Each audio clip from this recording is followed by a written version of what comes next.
On vous applaudit, vous et l'équipe technique qui ont fait cacali-clac-clac aussi rapidement. Applaudissez-les, s'il vous plaît, comme ça c'est fait. C'est parti, Françoise. Donc, je vais donc vous parler d'IA générative. C'est une présentation, bien sûr, d'introduction pour l'ensemble des présentations que nous aurons ensuite. Alors d'abord, un petit rappel sur le contexte économique. Il faut bien comprendre que l'IA générative, c'est un jeu qui s'est joué essentiellement sur le marché des moteurs de recherche qui, comme vous le voyez sur le petit dessin en haut à droite, pas besoin de voir bien en détail, mais la courbe tout en haut en bleu, c'est la position de Google sur ce marché, qui a 92% d'un marché qui pèse environ 320 milliards de dollars, à quoi il faut ajouter le marché de la publicité qui doit peser, lui, aux alentours de, pardon, j'ai dit, oui, à peu près la même chose, 320 milliards. Donc, en gros, Google a la plus grosse partie de ce marché et tout en dessous, vous voyez tout un tas de courbes, dont en particulier la plus haute qui est Bing, lui a 3% du marché. Donc, Microsoft Bing, il n'a que 3% du marché. Et vous voyez que les offres qui ont été faites par Microsoft, la sortie de Bing Edge, qui intègre ChatGPT, c'est essentiellement la prise de position de Microsoft pour prendre le marché des moteurs de recherche et de la publicité. Si Microsoft gagne, il a beaucoup à gagner. Si Google perd, il disparaît, puisqu'en gros, l'ensemble du chiffre d'affaires de Google, c'est ce marché-là. Donc, le jeu dont on parle, c'est essentiellement le marché du moteur de recherche. Alors, si on regarde également du point de vue économique, on voit beaucoup de startups en création, il y en a une par jour peut-être, ou même plus. En Europe, on dispose essentiellement de relativement peu de sociétés européennes. Donc, il y a Lighton, il y a Mistral qui s'est créé il y a quelques jours, on va dire, Aleph Alpha en Allemagne et quelques offres open source. Mais si on regarde un article qui a fuité de chez Google, Google indique lui-même que celui qui gagnera, c'est l'open source. Donc c'est assez intéressant de voir que l'un des gros leaders de ce marché pense effectivement que le marché va être dans les mains de l'open source. On a en France une société dont on a parlé tout à l'heure, hein, Hugging Face, qui est en fait américaine, puisqu'elle est en bourse aux États-Unis. On a relativement peu d'offres en France sur ces sujets-là, mais le marché est en train d'exploser. Alors, l'IA générative, j'ai essayé de la définir très rapidement ici. Tous, vous connaissez l'histoire de l'IA. D'abord, on a commencé par de l'IA prédictive. Dites-moi si ceci est un chat, dites-moi si ceci est un chien, par exemple. À partir des années 2011-2012, on a vu arriver les réseaux de neurones profonds, comme on dit. Puis, en 2017, un papier qui passait totalement aperçu, comme ChatGPT, ça peut être de l'image, ça peut être de la vidéo, ça peut être de la parole, ça peut être de l'audio. Et c'est ça que nous voyons dans le grand public, en tous les cas, depuis la fin de l'année, enfin, de 2022. Une chose qui est importante à comprendre ici, c'est que c'est donc une technologie qui, si on regarde bien, a 5 ans, 6 ans. Donc c'est une technologie qui est relativement peu mature, dans laquelle il y a encore beaucoup de questions qui se posent et on ne sait pas exactement en fait répondre à ces questions dans beaucoup de cas. Alors pour la typologie des usages, j'ai pris ici l'exemple du texte.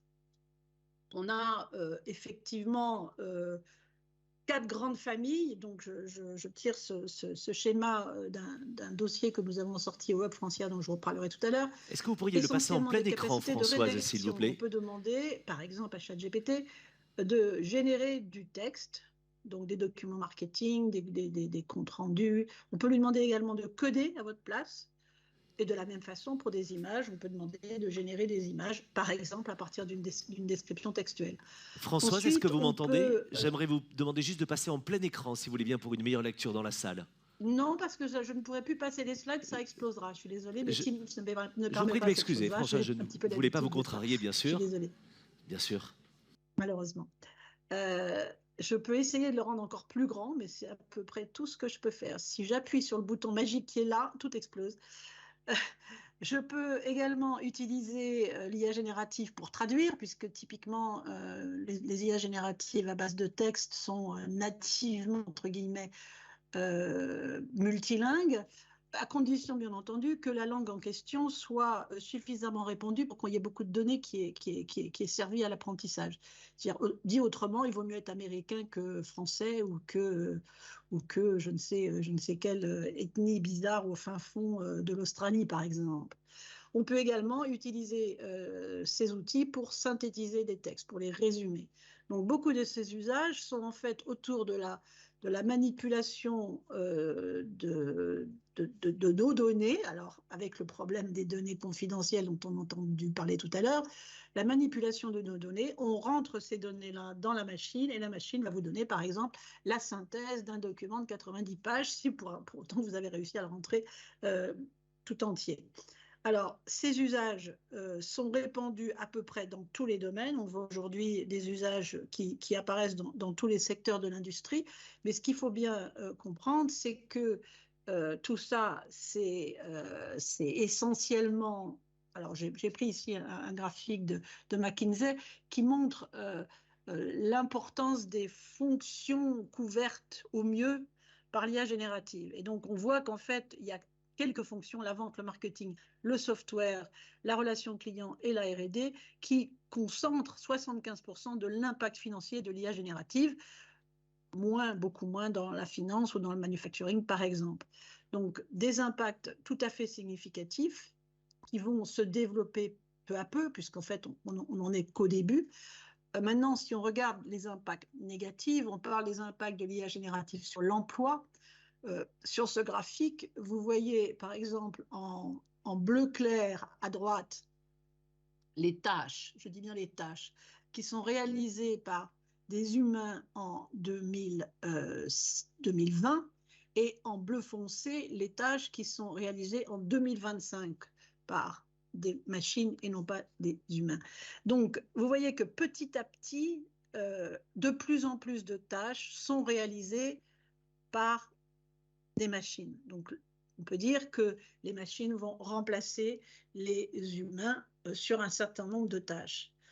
Mais par contre, ce paysage des jobs ici montre 85 millions en brun de tâches, de jobs qui vont voir leur demande décroître. C'est-à-dire que si vous êtes sur un emploi dans lequel beaucoup des tâches vont être automatisables par l'IA générative, alors on va avoir tendance à recruter moins de ces emplois.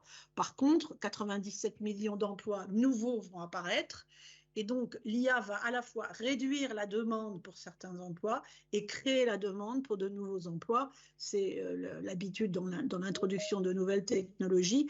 Ce qui est clair, par contre, c'est que l'IA ne va pas remplacer les humains. Par contre, les humains qui sauront travailler avec l'IA vont remplacer les humains. C'est-à-dire que bientôt, il ne sera plus possible de ne pas savoir utiliser l'IA dans son entreprise. C'est pourquoi il faut absolument et très rapidement former les collaborateurs. Donc la dimension de la formation est absolument critique quand il s'agit d'humains. Donc là, j'ai un slide assez chargé, mais essentiellement, je veux parler ici des risques juridiques de l'impact en tant qu'impact de l'IA générative. Alors d'abord, la question de l'IP.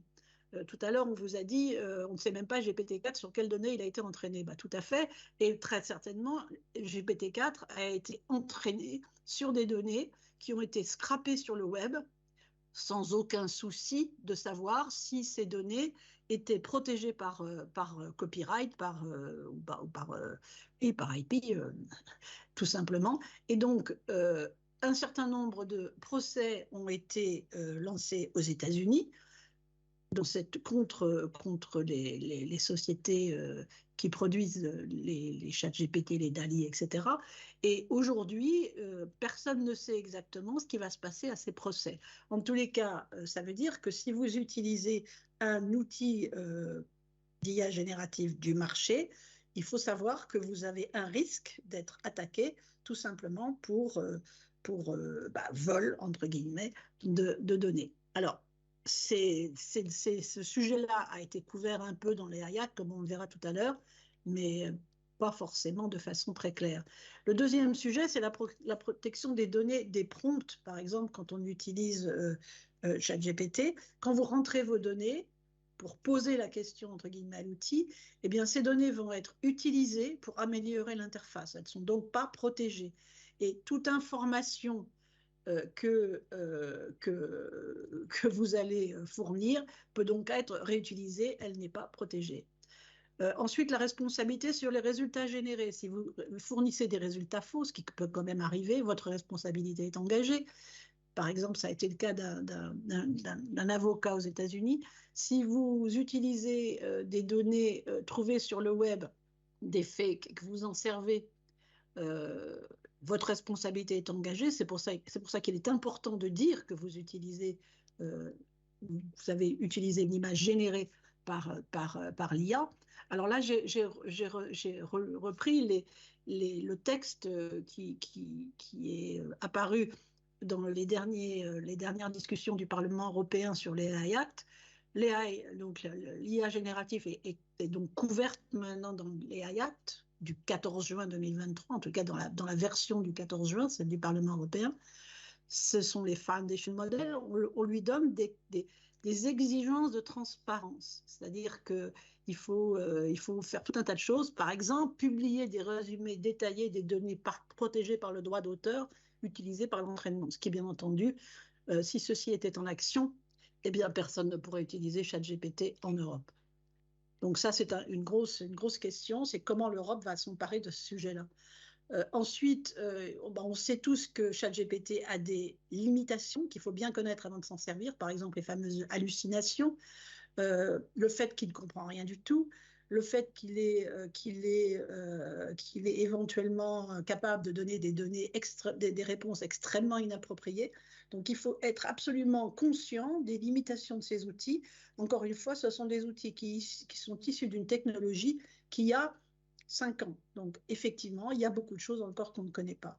Quand on parle maintenant de l'IA en entreprise, il y a tout un tas de questions qui sont ouvertes. Est-ce qu'on doit utiliser un modèle généraliste et spécialiste? On peut se dire que pour une entreprise, l'intérêt serait d'avoir un système qui serait en fait au fait des données, enfin du sujet de l'entreprise, c'est-à-dire qui aurait été entraîné sur les données de l'entreprise, ce qui bien entendu n'est pas le cas si vous utilisez un modèle générique, ChatGPT par exemple.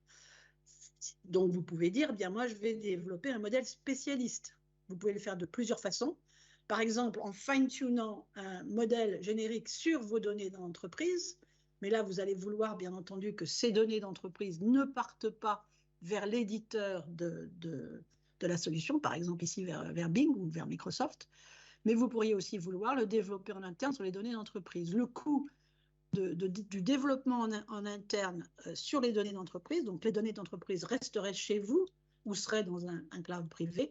Bien entendu, ce coût-là est encore important, mais il faut comprendre que ce coût est en train de décroître très rapidement. Donc, ça peut devenir une solution. Dernière question, est-ce qu'on doit utiliser un outil commercial donc fermé ou est-ce qu'on doit utiliser un outil open source? Aujourd'hui, beaucoup d'entreprises sont en train de faire des expérimentations pour étudier ces sujets-là. Et c'est ça qu'on va voir dans l'année qui va venir pratiquement. C'est un certain nombre de solutions qui vont émerger, qui vont être beaucoup plus appropriées à de l'IA générative que j'ai envie de qualifier de B2B, alors que l'IA générative qu'on a vu jusqu'ici, c'est de l'IA B2C, c'est-à-dire qu'ils sont faites pour monsieur tout le monde. Or, aujourd'hui, les entreprises ont besoin de solutions pour elles. Donc, bien entendu, l'IA générative va être intégrée dans la panoplie d'outils de l'entreprise. Il faut que les collaborateurs apprennent à s'en servir, absolument, ça c'est fondamental. Et il faut également mettre en place des chartes d'usage. Pour terminer, je vous mets un petit zoom sur le groupe de travail IA générative du Hub France IA. Donc, nous avons créé un groupe de travail qui regroupait plus de 120 personnes en 3 sous-groupes techniques. Comment ça marche, ce truc-là? Usage et impact, avec des meetings hebdomadaires. Après 6 semaines, on a publié une note de synthèse que vous trouverez sur notre site et des recommandations, avec également un article apparaître dans Actu IA numéro 12 sur l'usage, les impacts et les recommandations. À la suite de ce GT, nous sommes en train de travailler à nouveau sur ces 3 thèmes pour publier 3 rapports d'approfondissement pour essayer j'ai envie de dire de débunker, un mot pas très français, pour essayer en fait de bien regarder les questions que l'IA générative pose pour les entreprises et non pas pour les utilisateurs que nous sommes pendant nos loisirs. Je vous remercie, je pense que je suis à peu près dans les temps. Vous avez été parfaitement Si dans les vous temps voulez et on vous reprendre remercie la Françoise, main. merci beaucoup. On vous applaudit.